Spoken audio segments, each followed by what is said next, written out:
चलत्कुण्डलं भ्रूसुनेत्रं विशालं प्रसन्नाननं नीलकण्ठं दयालं मृगाधीश चर्माम्बरं मुण्डमालं प्रियं शङ्करं सर्वनाथं भजामि।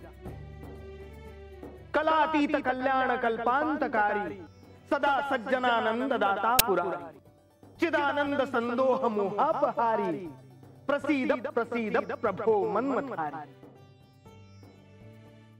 प्रभो पाहि आपत् नमामीश शंभो।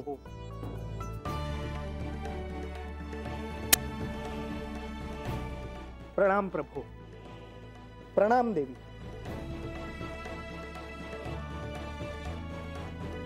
प्रणाम प्रभु, प्रणाम माते। नारायण नारायण। देवा, आख्यानाला प्रारंभ करण्याची अनुमती असावी। मुनिवर, आख्यानाला आरंभ करा। नारायण नारायण। मुनिवर, आख्यानाला प्रारंभ करण्याआधी मला काही सांगायचे आहे।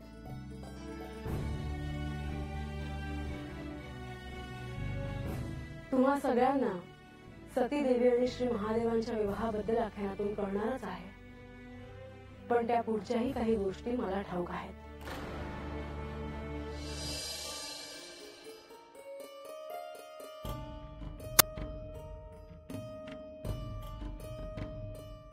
म्हाळसाताई, काय म्हणायचं आहे तुम्हासनी? बानू, मला काय म्हणायचं हे तुला ठाऊक नसावं।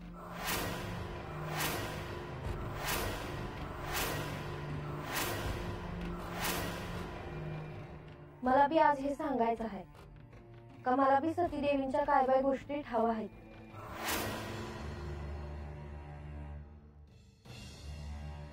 शक्तीपीठांबद्दल ठाव आहेत।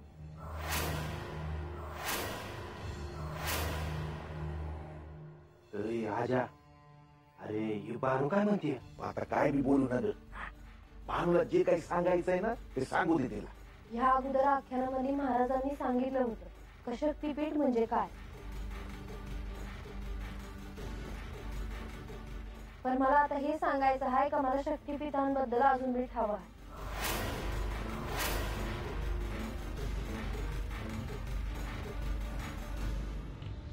खरंच तुला शक्तीपीठांबद्दल सारं काही कळलं आहे? तुला साऱ्या गोष्टी कळल्या आहेत? सतीदेवींच्या शक्तीपीठांबद्दल तुला काही क्षणातच सारं काही ध्यानात आलं? बानू, आख्यान सुरू होण्याआधी मला तेच सांगायचं होतं। आपल्या समोर घडणारी परिस्थिती आणि त्यातून आपल्याला मिळणारं ज्ञान हे तुझ्यासाठी काय किंवा माझ्यासाठी काय आपल्याला सत्यापर्यंत घेऊनच जाणार आहे।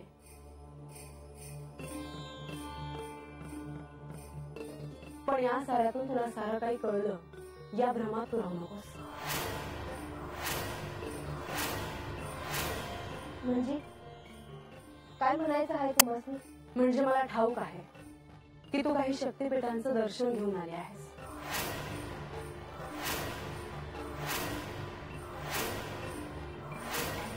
माझ्यापासून काही लपून राहिलेलं नाही। यांनी जशी मला शक्तिरूपांची गोष्ट सांगितली होती तशी तुला देखील सांगितली, आणि तसेच शक्तीपीठांबद्दल देखील आहे। म्हणजे मला शक्तीपीठांबद्दल कल्पना आहे बानू।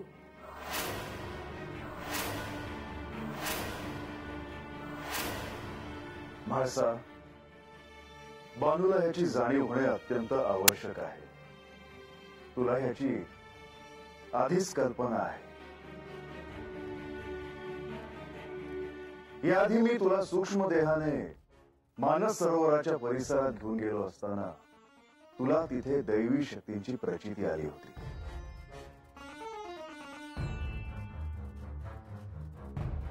निश्चितच, आणि याची कल्पना आणि जाणीव बानूला व्हावी म्हणून तुमचा हा मार्ग योग्य आहे असं मला वाटतं। पण केवळ इतक्यानेच आपल्याला अंतिम सत्याचा मार्ग आणि आत्मज्ञानाची वाट दिसेल या संभ्रमात तू राहू नकोस बानू।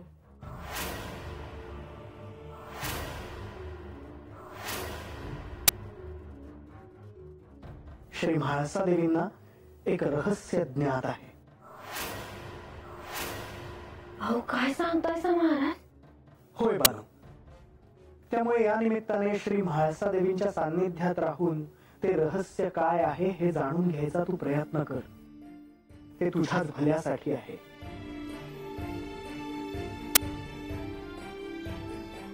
माझ्या ध्यानात आलं आहे समज.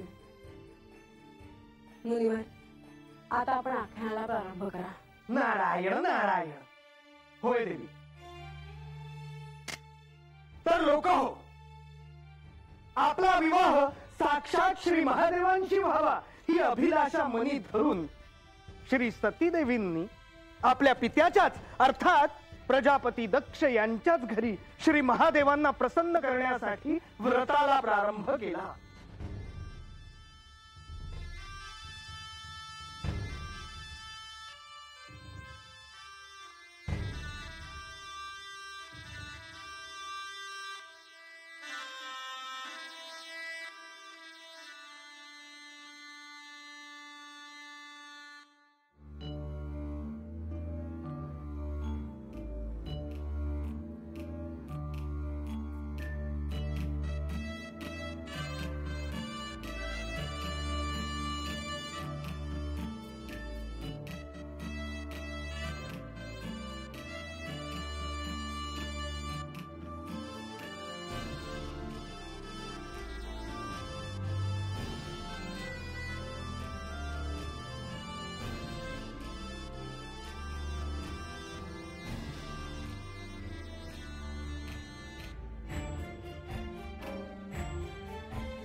नारायण नारायण.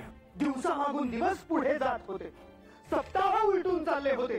मासांमागून मास पुढे जात होते. आणि अशातही श्री सतीदेवींची कठोर अशी तपश्चर्या सुरू होती.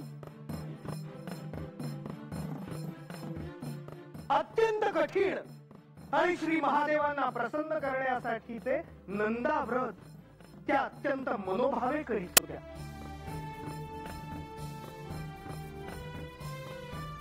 उपासनेच्या काळात त्या त्या मासात त्या त्या ऋतूत होणारी फुले, फळे, धान्ये श्री महादेवांना अर्पण करून त्यांचे पूजन श्री सतीदेवी करत होत्या.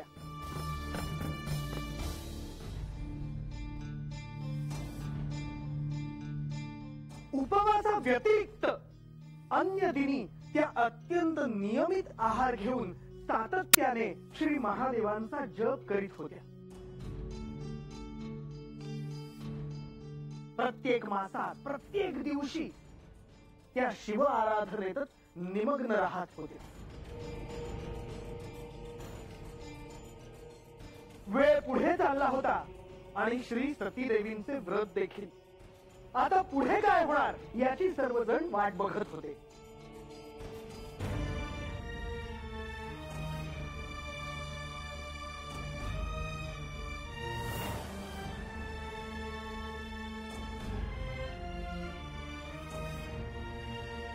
श्री हरी.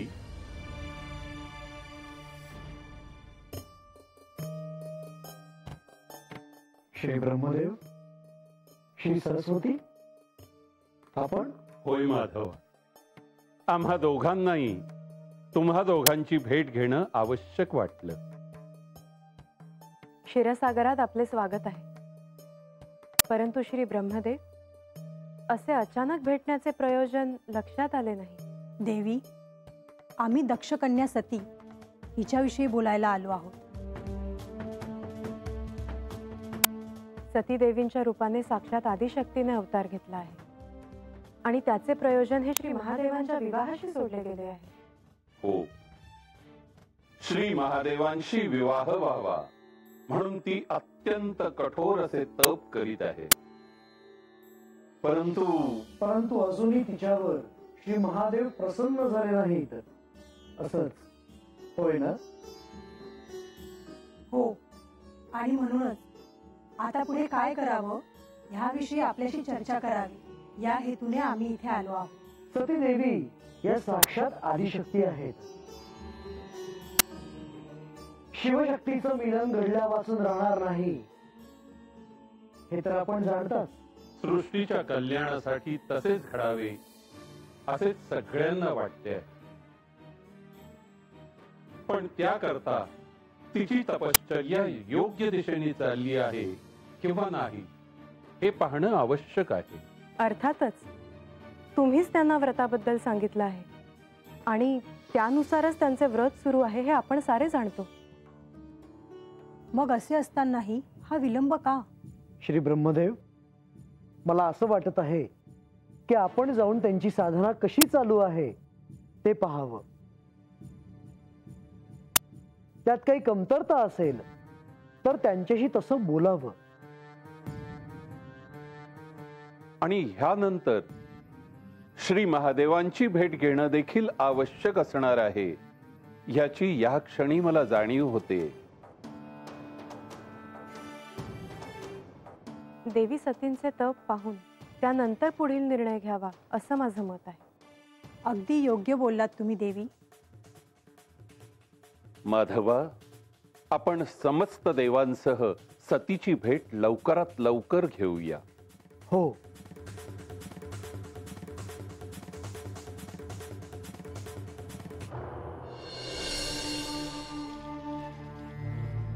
श्री सतीदेवींच्या मनी नेमकं काय चाललं होतं याची कल्पना त्यांच्या मातोश्रींना होती, मात्र दक्ष प्रजापती हे मात्र त्यापासून अनभिज्ञ होते.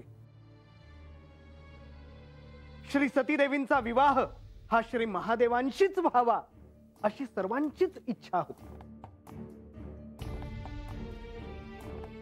हे सारं जरी परमनियतीने लिहून ठेवलं असलं तरी ते तितकं सोपं नाही याची आम्हा सर्वांना जाणीव होती.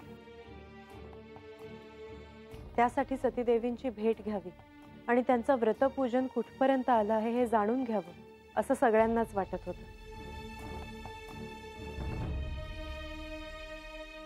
नारायण नारायण. आणि तसंच घडणारही होतं.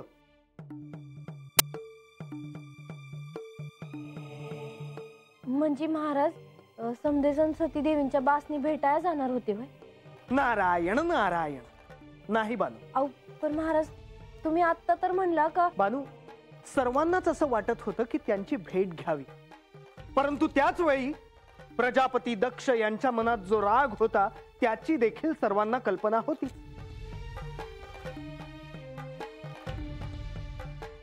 आणि म्हणून श्री सतीदेवी ज्या ठिकाणी नित्याने व्रत करीत होत्या त्या ठिकाणी जाऊन त्यांचे दर्शन घ्यायचे सर्वांनी ठरवले.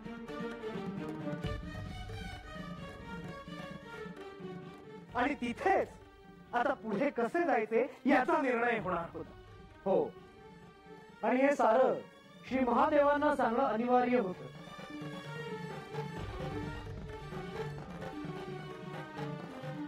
होय प्रभू. नारायण नारायण.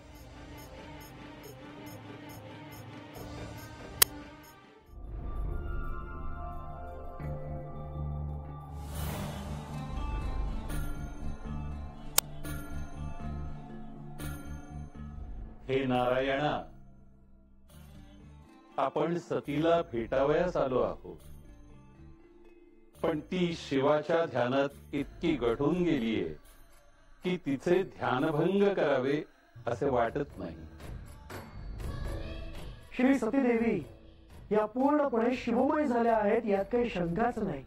सती बालरूपात होती त्यावेळी तिच्याशी इथेच येऊन बोलल्याचे मला आठवते. भगवतींना देह धारण करून इथपर्यंत प्रतीक्षा करावी लागली. सतीचे बालरूपातलेही ते तेज मला अजून लक्षात आहे.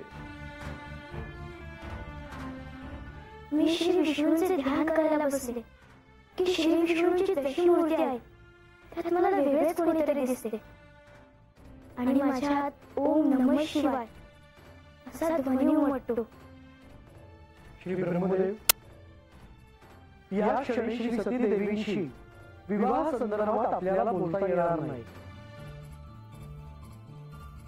त्यामुळे आपण त्यांचा होकारच गृहीत धरावा. सतीचा श्री महादेवांशी विवाहास होकार ही आता केवळ एक औपचारिकता उरली आहे.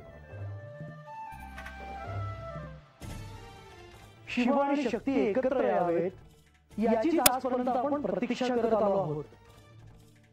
परंतु यावेळी मी धर्म संकटात सापडणार आहे. नारायण, असे का म्हणता आहात आपण? हे शिव ब्रह्मदेव, आपल्याला ठाऊक आहेच की या विवाहात सगळ्यात मोठा अडथळा आहे तो दक्ष. दक्ष हा माझा भक्त आहे. श्री महादेवांचा सतीशी विवाह होऊ नये हाच त्याचा हट्ट आहे. आराध्य म्हणून मला त्याची इच्छा पूर्ण करता येणार नाही. आणि दुसरीकडे त्रिमूर्ती म्हणून साक्षात भगवती देवींचा श्री महादेवांची विवाह लावून देणं हे आपलं दायित्व असणार आहे. हे नारायण, दक्ष माझा पुत्र आहेच की. यापूर्वीही आपण अशा अनेक धर्मसंकटांना सामोरे गेलो आहोत. यावेळी सामोरे जाऊ.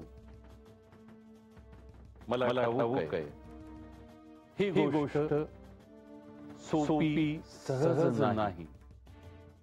पण या दिव्यातून आपल्याला जावेच लागेल. हे सत्य आहे. त्यामुळे आपण विलंब न करता श्री महादेवांची भेट घेऊया. जशी आपली इच्छा. थेट विवाहाचा प्रस्ताव समोर धरून शुभ कार्याला सुरुवात करूया ब्रह्मदेव. हे ऋषीगणांनो, हे दिव्य शक्तींनो, ह्या क्षणी आपले सतीदेवींशी बोलणे होऊ शकलेले नाही.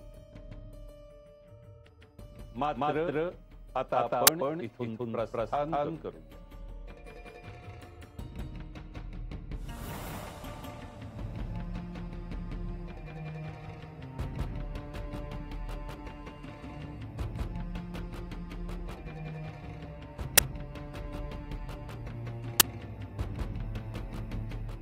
इथे कोणी येऊन गेल्याचा भास झाला मला. नारायण नारायण. श्री सतीदेवींच्या मनात केवळ शिवाराधनाच होती.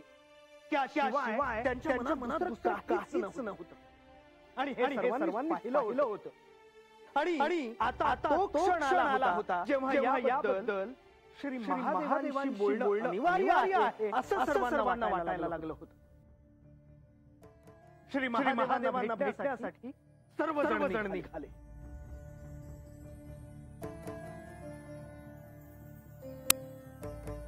माधवा, मला अजूनही तो क्षण आठवतोय जेव्हा तुम्ही सर्वजण माझ्याशी बोलायला तिथे आला होता. होय देवा, तो क्षण माझ्याही स्मरणात आहे. केवळ हेच नाही तर त्यावेळेस श्री ब्रह्मदेव, श्री सरस्वती देवी आणि मी देखील त्यांच्यासोबत कैलासात गेलो होतो. नारायण नारायण. तो क्षण तसा होता.